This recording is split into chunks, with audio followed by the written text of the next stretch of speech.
Welcome back to the Wealth Technique. My name is Michael Baker, and I wanted to kick off today's show and talk about some of the chitter chatter that I see on the internet. And I want to specifically talk about one of the main ways that I see a lot of social media influencers trying to connect people with money and what you should do with your money and basically provide financial advice, financial guidance. And so one of the things that we see all the time is this idea that there is some secret that wealthy people know that everybody else doesn't know. But if you'll tune into this channel or tune into my live stream, if you'll buy my course, follow me on social media, I will somehow reveal these secrets of the wealthy to you. It's commonly used all over social media. And for me and majority of the advisors that I know, we want to gag when we see that. Because the truth is, and this is a hard truth, there are no secrets. That's right. There are no secrets. Wealthy people do not wake up in the morning and think about, man, we better make sure that we don't let the normies, we don't let the plebes know about all of our secrets and our bag of tricks, or otherwise they'll become wealthy like us. That is absolute nonsense. But it is really good for getting people to click on a link or sign up to view a webinar or to tune into a web channel to find out what their secrets might be that people are keeping from them. It's all marketing. It's all sizzle. It's complete nonsense. Now, I want to unpack what they're talking about so that it makes a little bit more sense. So when I hear the secrets of the wealthy, here's how I would unpack that for you. There are tools, there are techniques, and there are teams. Tools, techniques, and teams. Right? When I think of tools, I think about different investment vehicles, ways to invest money, invest capital. When I think of techniques, I think about planning strategies, things that might involve taxes or organizational structures, specific ways of doing things, methodologies. And when I think of teams, I think of who on the team can fill roles that person needs them to fill. Do we have advisors? Do we have tax professionals? Do we have attorneys? People with a very specific expertise level or competency. So those are the three areas. One of the things that spawned my wanting to go live and just put this out there for you today is for the last week, I have seen 3 different people completely put something on social media that I thought was insane. And what I mean by that is I work in finance. I'm a financial advisor, and I work with families and have been doing this now for for over a decade. Okay. I've been doing this over a decade. And in that time, I've had countless conversations with people about money. I am still learning. I would put myself in the mix with just about anyone in our profession when it comes to conversations and learning about different things. But I am still learning. I am still growing. And it astounds me that everyday people will place their trust, place their desire to learn in the hands of perfect strangers. Here's an example. So someone the other day posted on a public community board on Facebook, question about, an advisor. And of course, these types of posts are just fuel for engagement. I call it engagement farming. If you want someone to comment on your post, ask them about money, ask them about finance, ask them about, an opinion on politics, because for some reason, people cannot seem to just wait. They cannot wait to get the keyboard out and start typing their opinions about all types of stuff. Money is one of those things. So this person posted a post on Facebook on a community page about an advisor, how to hire an advisor. And there were already like 50 comments by the time that I saw the post. And I'm not trying to kick you in the shins if this is the kind of stuff that you would do yourself, but I am going to kick you in the shins a little bit. And the reason I say that is because the majority of people in our country do not invest in the stock market or have very little invested in the stock market. The majority of people in our country have never spoken with or talked to a financial advisor. The majority of people in our country are often just working a job and living paycheck to paycheck. They may be in debt. So many people are leveraged. They are one bad financial decision away from having significant financial problems. And I'm sympathetic to that. I understand that it's hard out there. I understand that this economy is continuing to shift and there are a lot of people that are struggling. But these are the kind of people that jump on your social media posts and start telling you, here's what you should do. Here's what we do. This is what you should do. They are in no position, absolutely no position, to give solid financial advice. You have no idea about the financial background, about the competency level, about the balance sheets, the income statements, the debt ratios of any of these people that are giving advice. And it's absolute nonsense that people are so confident in doing that. Now, I get social media is all about community and it's supposed to be quote unquote social, but it still astounds me that there are so many people being willing to chime in on something where they have little to no competency. You wouldn't put something on social media saying, hey, you know what? I'm thinking about having a surgery. Here's the pictures that they took with the MRI. What do you guys think? Because intuitively, we understand that surgeons require a special skill set. There are also going to be some specific things relative to your own health history, medications you might be taking, family health history. You know the questionnaires that we fill out when we go and see the doctor. So we understand that you shouldn't be giving people advice, especially when it's outside the sphere of your core competency. And what I'm here to tell you is that the vast majority of people out there do not have a competency when it comes to money. If you don't want to believe me, just do this. Look at the research, look at the statistics. The statistics bear it out. But for some reason, we seem to think there's this special elite class of wealthy people that they're all getting together and hiding their wealth secrets from us. And if we can just get the key, if we can just find someone who will let us into the club, then somehow, some way, we will discover the secrets of the wealthy. Folks, that is not how it works. There are people who have written books. The knowledge is out there. So again, the three things I would say, let's break it down: tools, techniques, and teams. So here are some secrets of the wealthy that are not so secret, but they aren't sexy to talk about. Okay. Number one, wealthy people pay for stuff. That's right. Wealthy people pay for stuff.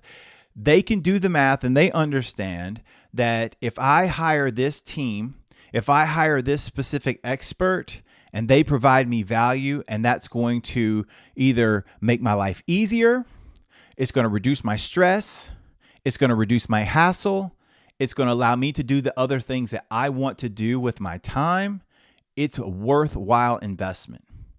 They calculate ROI, return on investment. There's return on hassle. There's return on time. There's return on life. All of these types of mental calculations wealthy people do, and they get really good at doing them. They get really good at doing them because they understand that there is a significant difference between price and value. Price is what you pay. Value is what you get. And the majority of wealthy people can get really good at making these types of decisions. And if they see somebody that can help them, can enhance their team, can enhance their life, make them closer to reaching their own goals, they have very little problem paying for that. That's one secret of the wealthy that somehow escapes everyone. Wealthy people have no problem paying for things when they believe it's going to enhance their life, enhance the value that they receive. Number two, wealthy people have absolutely no problem building a team of professionals. That's right. If most of the time, if you look at extremely wealthy households, first of all, let me back up. I don't think it's very fair to continue using the word wealthy without defining terms. When you think of wealthy people, who do you think about? Let's define terms. Are we talking about Warren Buffett? Are we talking about Bill Gates? Because you and I are never going to be on that level. Jeff Bezos, never going to be on that level. Elon Musk, we're not going to be on that level. We might be able to make an extreme amount of money, but when you start talking about billionaires, potentially some people that could eventually maybe even be net worth of over $1 trillion, I can't imagine that type of money on a balance sheet. And I work in finance. So I think it's fair, for one, if we talk about the quote, secrets of the wealthy, let's talk about terms, defining terms. At what level of income or assets do you consider someone to be wealthy? I think that's a valid question, don't you? At what level of income or balance sheet do you see someone as finally being quote unquote wealthy? That number is going to answer a lot about how you view money and the lens that you look through, because globally, the majority of Americans would be considered wealthy if you're looking at through a global lens. But what we like to do, we like to look at our neighbors. We like to look at what we can see, and we like to look at what we think other people think is wealth. And we make all of this mental accounting within ourselves.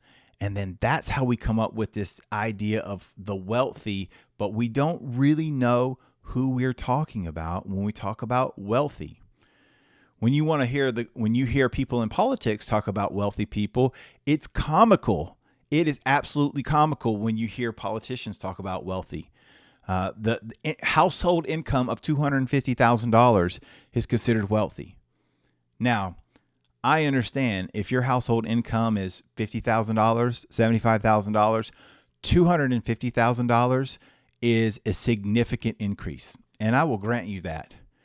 But there is a gigantic difference between somebody who makes $250,000 a year as a household and somebody who makes $1.5 million a year as a household. Just like there's a gigantic difference between someone making $1.5 million a year as a household and someone making $5 million a year as a household. So it depends on how you're oriented. Who are you looking at in your mind when you hear wealthy? What are you talking about? Let's define terms. Who are the wealthy people that we're looking at, right? So back to that. Wealthy people, this is something that wealthy people understand. Here is another quote, secret of the wealthy. They will build a team. They want attorneys. They want tax professionals. They want financial advisors. They want people that can orchestrate and negotiate business deals. They want people on their team that can help them achieve whatever they want. I know someone recently, in fact, I'll tell you a story about my own life, from my own life. Very recently, I was invited to participate in a small little mastermind group. And the person that was leading this group is very well renowned in our industry, And I was invited to come out for a small little mastermind power session. And they said, hey, would this be something that you would be interested in? And I said, 1,000%. I am going to be there. I came home. I immediately looked at my calendar. I spoke with my wife. I said, hey, there's this event. I have this opportunity to be with this person who is a leader in our business. He's a tremendous human being, but he's also a leader in our business, full of wisdom. I have the opportunity to be in his presence for 24 hours with a couple of other people, and we're going to talk business. We're going to talk life, and I need to do this. I made it happen. I found a way to make it happen. Now, here's why I'm telling you this story. While we were out there, we're talking about, man, we had such a great time, and we were talking about doing more events like this, like the one we were on. And one of the ideas that was proposed is he just threw it out there. He said, hey, if I were able to get together business leaders, like significant business leaders, people that you just could not get access to, but I can, and I were able to do like a small event where we would get together for a couple days, maybe go river rafting, go hiking, do something, and we wanted to do that. Would you be willing to do that? And let's just say if it costs, $5,000, $7,500. Now, immediately I was yes. I didn't think about it. I said yes. You know why? It's not because I don't value $5,000, and it's not because I don't, just am willing to just throw money at anything that I think is cool. It's like, I understand this principle is that if I can get around people that are at a higher level than me, they've exceeded where I want to be. They're working on their next 10x business adventure. They're working on their next 10x income venture. If I can get around people like that, then that's going to make me better. That's going to help me learn. And there is unbelievable value in that. So I would be stupid to not be willing to pay the price of admission. They're saying, hey, here it is. We've got the event. There's a price of admission. Are you willing to pay that? I would be stupid if I would not be willing to do that. Or then what I keep telling people about my own goals and what I want to accomplish, and what I keep telling myself about my business goals and what I want to accomplish, I'm lying to somebody. I'm lying to myself, or I'm lying to everybody else when I tell them that, hey, this stuff is really important to me and I'm wanting to invest in my future and I want to grow my business and I want to grow as a business leader, if I'm not willing to invest in that. That's a secret that the wealthy have that everybody doesn't have. See, your average everyday person is constantly counting the cost. They're counting the cost. They're looking at the price. They're constantly looking at, oh, here's this, here's that. Price is what you pay. Value is what you get. There are people that know the price of everything and they know the value of nothing. What is the value of avoiding one or two financial catastrophic mistakes? How do you quantify that? How do you quantify, being able to avoid something that might end up costing you $100,000 or $200,000? I've seen it happen. I've seen it happen in real time where we're counseling someone, we're looking at courses of action. They come in, we visit with them, and you know what? They avoid a mistake that would have cost them hundreds, if not hundreds of a couple $100,000. So be mindful when you're putting it out in the universe. Be mindful when you're talking to people and saying, hey, please, give me this feedback. Who are you speaking to? What are the qualifications? Did they just read a book?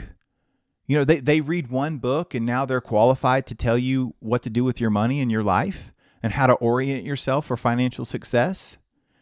Most people's report cards are C-. Most people's report cards are C- when it comes to money. And I'm not trying to be nasty. I'm just giving you the real sauce right now. And most of it's not even our own fault. That's the crazy part. The crazy part is that most of it is stuff that we learn about money from our parents, from our life experiences. We aren't starting in kindergarten. We don't start in kindergarten and K through 12 get a financial education and get financial literacy where we learn all the things and we learn about compound interest and we learn about investing and we learn about stocks and how corporations are formed and we learn about capitalism and how it's important to actually have capital if you want to participate in capitalism, because if you have no capital when opportunities arise, you can't participate. We don't get taught that stuff. And there's a huge, huge literacy gap with your everyday people. And we're all full of our own drama and our own biases and our own mental hangups when it comes to money and psychology. So a lot of times when you're looking through a lens, a financial lens, the lens that you're looking through isn't the same lens that your neighbor is looking through, or that your brother or sister, people that even grew up in the same household, will have different money personalities and different money scripts. It is phenomenally complex. Yes, some of the tools are simple. Yes, index funds, super simple, very easy and intuitive to understand. Investor behavior, total mess. Total mess. How to decide what to do. How do you discount what we do today with our money versus what we might need in 10 or 15, 20 years? That's incredibly difficult. It's incredibly difficult for professionals to do that. People who've been professionally trained. Never mind your everyday person who's thinking about paying the bills and putting food on the table and making sure there's money in the vacation account and money in the Christmas account and getting their 401k match and doing 20 other things. Never mind that. So when we talk about secrets of the wealthy, let's talk about who are we even talking about? Warren Buffett? Let's forget that. Let's pretend for a minute that you are not Warren Buffett. I am not Warren Buffett either. Okay? Who are we talking about? Let's define terms. Then let's talk about what it is. It's not that there's some secret magic formula that we don't know. There's tools, there's techniques, and there's teams. Tools are like financial products, investment products. That's simple. That's easy. That's not hard. What's hard is understanding yourself. Understanding you have a circle of competency like everybody else. And that wealthy people, one of the things that they have figured out is that they want teams of people. They know what they're good at. They know their unique abilities, the things that where they can really shine. And then everything else, they want the best. They want the best set of attorneys. They want the best set of advisors. They want the best tax team because they know that that's how that they're going to win. So if you want to talk about secrets of the wealthy, let's keep it real. It's not a financial product. It's not that you're going to buy some fund and hold it for 500 years and you're going to be a squillionaire by the time you're 95. It's none of that. It's understanding that you need people that can help you. And as you graduate, as you reach certain financial milestones, you want more team members or you want better team members because that's how it works. That is how it works, folks. So if there's a secret of the wealthy that you don't know, I just told you. Wealthy people are happy and they want team members that bring value to their lives and they're not afraid to pay for it. Thank you so much for tuning in. I appreciate you. If you like this, if you thought this was helpful, give us a like, give us a subscription, subscribe to the channel. Let us know in the comments what you think. Am I crazy? Am I crazy? Or did I hit it? Did I nail it? Hit the nail on the head? Let me know in the comments. Thank you for watching. We'll talk to you next time.